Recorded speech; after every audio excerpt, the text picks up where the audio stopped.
You are not going to believe what happened to me. My husband of 15 years, James, actually looked me in the eye yesterday, called me a useless wife, and then, with a smirk, dropped divorce papers on the coffee table. Why? Because he was moving in with his younger mistress. He was so incredibly confident I'd fall apart without him. He was sure of it. And you know what? I just smiled. And now he calls me 20 times a day. It all started so subtly, like a slow poison creeping in.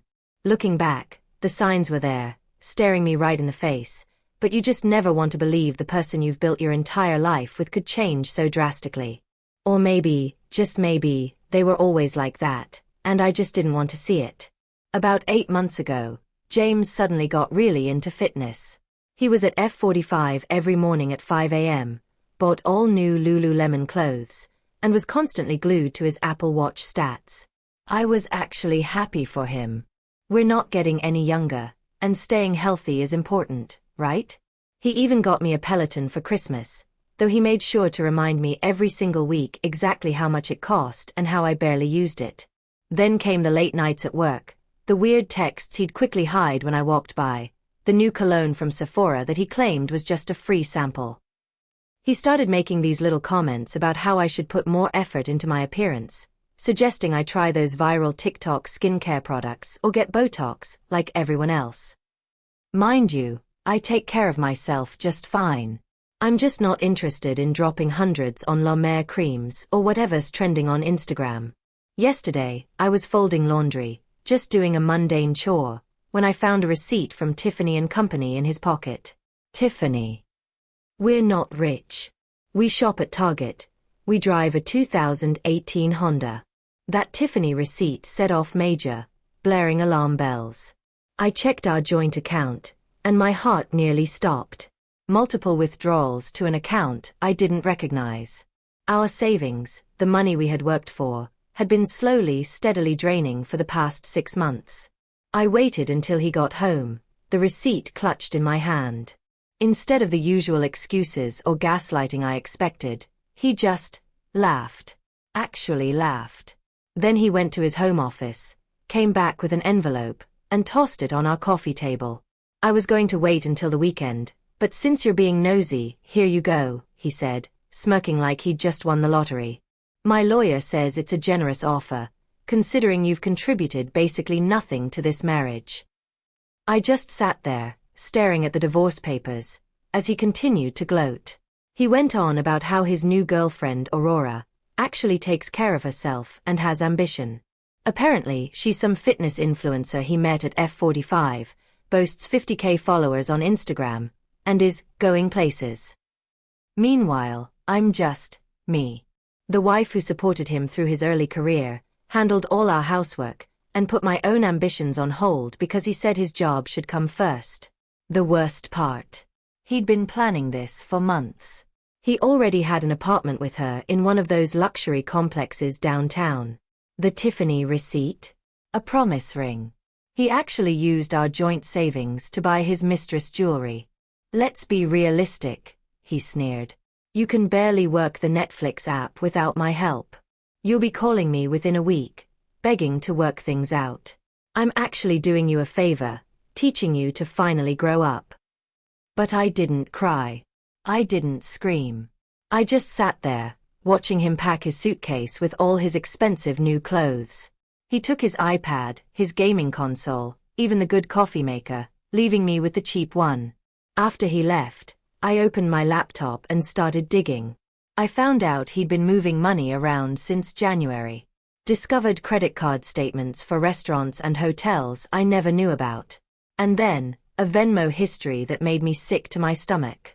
I called my sister, Vivian, and she came right over. We stayed up all night, going through papers and making lists. This morning, I called in sick to work and made an appointment with a divorce attorney. I also froze our joint credit cards, something I ironically learned was possible from a random TikTok video. It's been 24 hours. My phone shows 23 missed calls from him. The first voicemail was angry. The second was threatening. By the 10th, he was practically begging me to talk about this rationally. Oh, James. Okay, so here's what happened next. Thank you, everyone, for the incredible support on my last post. I'm still trying to process everything, but so much has happened this past week. I've been staying at my sister Vivian's place, sleeping on her couch, actually. She has a kid, so the guest room is packed with toys. But hey, I'm not complaining. It beats being alone in that house right now. The first reality check hit when I tried to order something on Amazon. My card got declined for a $30 purchase. I called the bank, and that's when things really started unraveling. Turns out, James had been moving money around for ages. Not huge amounts that would have immediately caught my attention, but steady transfers of $200, $300 every couple of weeks. Always labeled things like car maintenance or home repairs. Real basic stuff that I wouldn't question. Looking at it now, I feel so incredibly stupid. We'd had separate accounts since we got married. His idea said it was more practical. But I trusted him with the joint savings, where most of my paychecks went. Building our future, he called it. Yeah, right. I found out he's been taking Aurora to all these fancy places. Not super expensive, but definitely more than we usually spent. Like that new fusion restaurant downtown where appetizers are $15 each. Meanwhile, he'd complain when I'd spend $50 at Target on household stuff we actually needed. The weirdest part?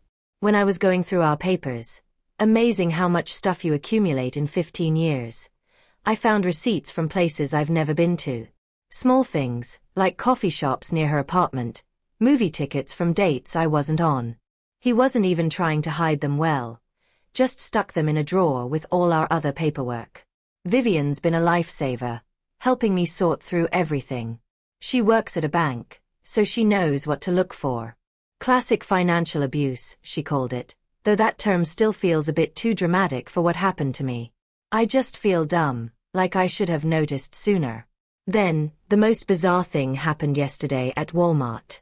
I was just getting some basic stuff, toothpaste, shampoo, you know, and I ran into James's cousin, Matto. Instead of being awkward, he actually helped me pick out a cheap printer for scanning documents.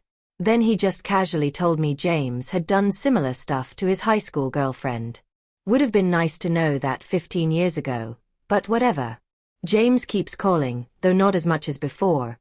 Down to maybe 5 or 6 times a day now. The messages have switched from angry to weirdly concerned. Just worried about you handling the bills, he texted yesterday, as if I haven't been paying my own phone bill this whole time. Aurora even sent me a message on Facebook. Nothing dramatic, just a, we should talk sometime. I left her on read. What's there to talk about? She knew he was married. She's not some innocent victim here. I met with a divorce attorney yesterday.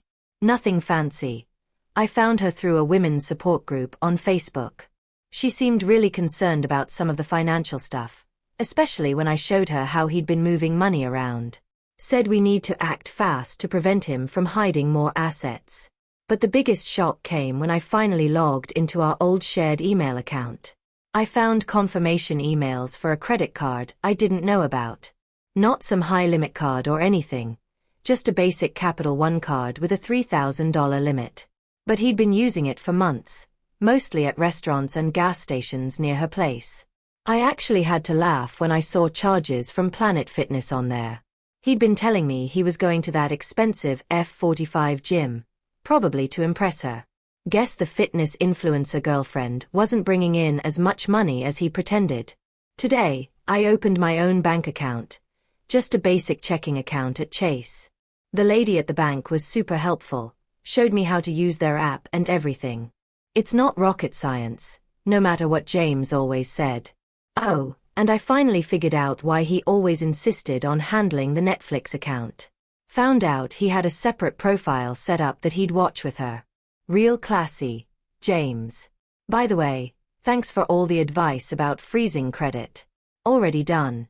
Turns out it's pretty simple. And yes, I'm documenting everything. I have a folder on my phone full of screenshots. For everyone asking, no, I haven't responded to either of them. Lawyer says to keep it that way. And some of you are suggesting I expose Aurora on social media. Not interested in drama, just want to get through this with my dignity intact. You guys, this next part? You're not gonna believe it. This week has been absolutely wild. Remember how James was so sure I'd fall apart without him? Well, karma had other plans. It started when I finally landed a job at a local company. Nothing fancy, just basic customer service stuff, $16 an hour. But here's the thing. The office is in the same building as one of James's biggest clients. You know, the ones he's always trying to impress. I didn't plan this. I just saw the job on Indeed and applied. First day at work. Guess who I run into in the elevator? James.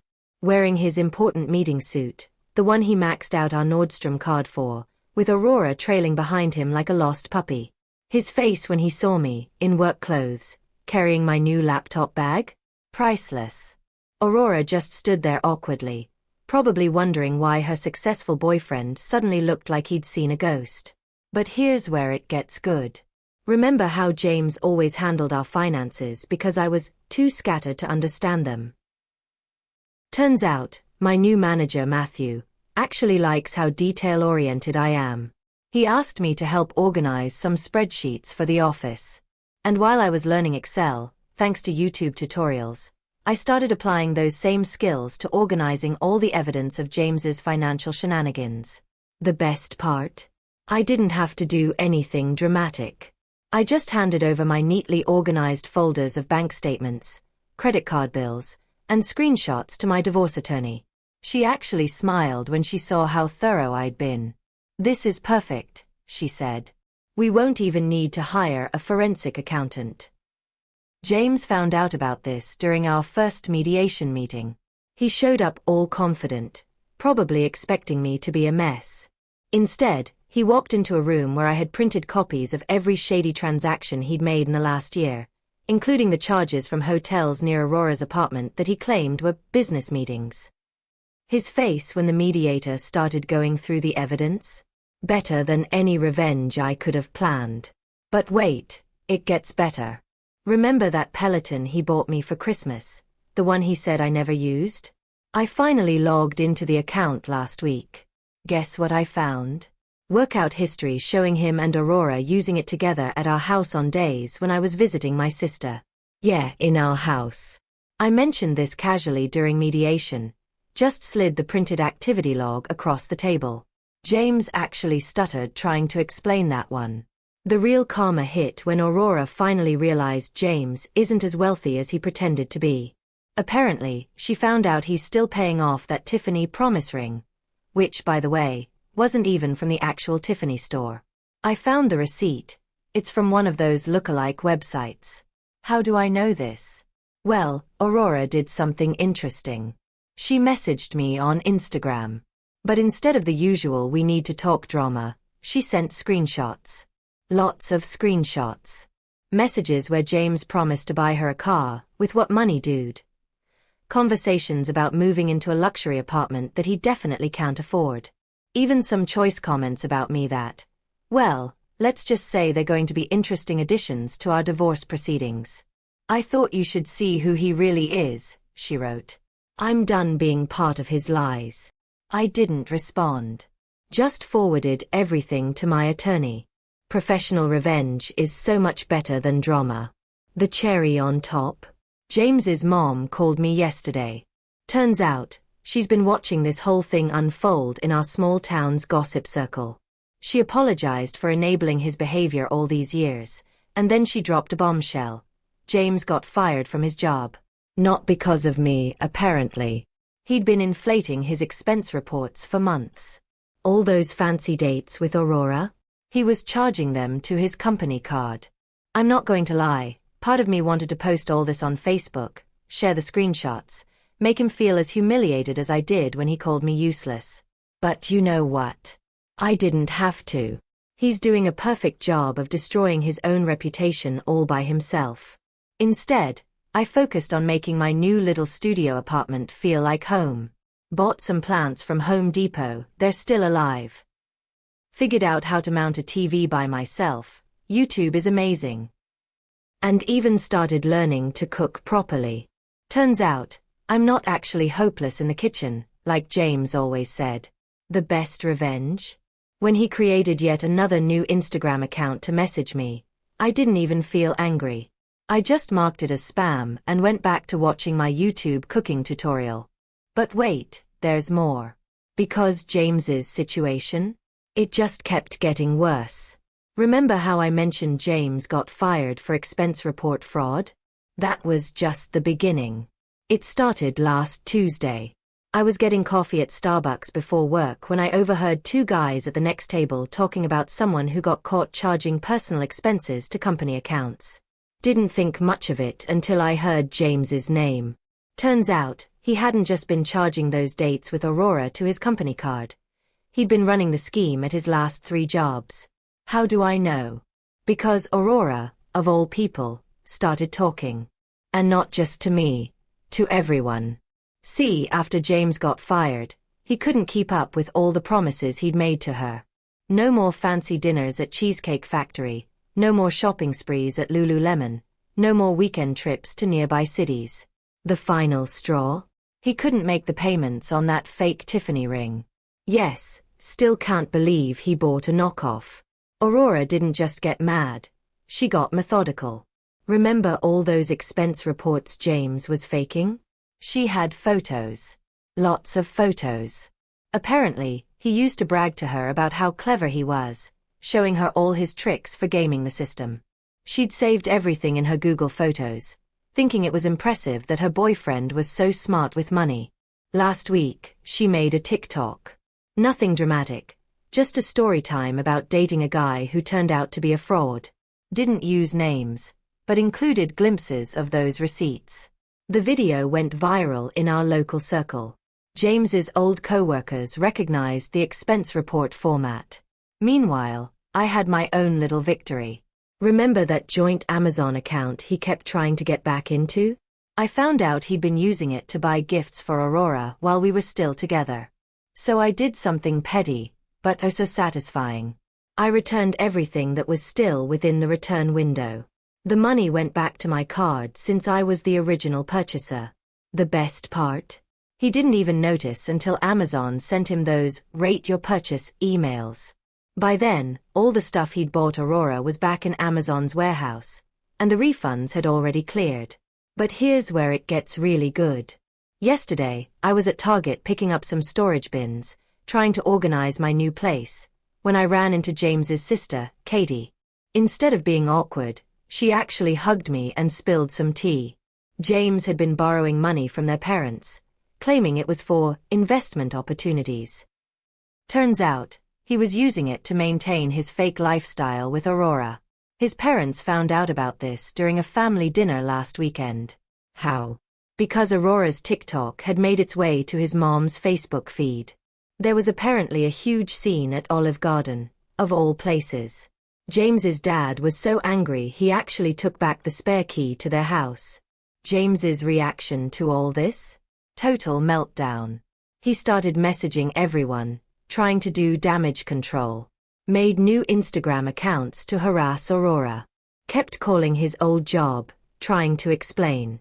Even showed up at his parents' house at midnight, begging them to understand his side. The karma train wasn't done though. Remember how he always insisted on managing our shared cloud storage because I was too disorganized? Well, I finally logged into it last week to download some old photos. And what did I find? A folder full of screenshots of his conversations with Aurora from when they first started dating, including some choice messages about their plans for after he left me. I didn't even have to do anything with them. Just forwarded everything to my divorce attorney.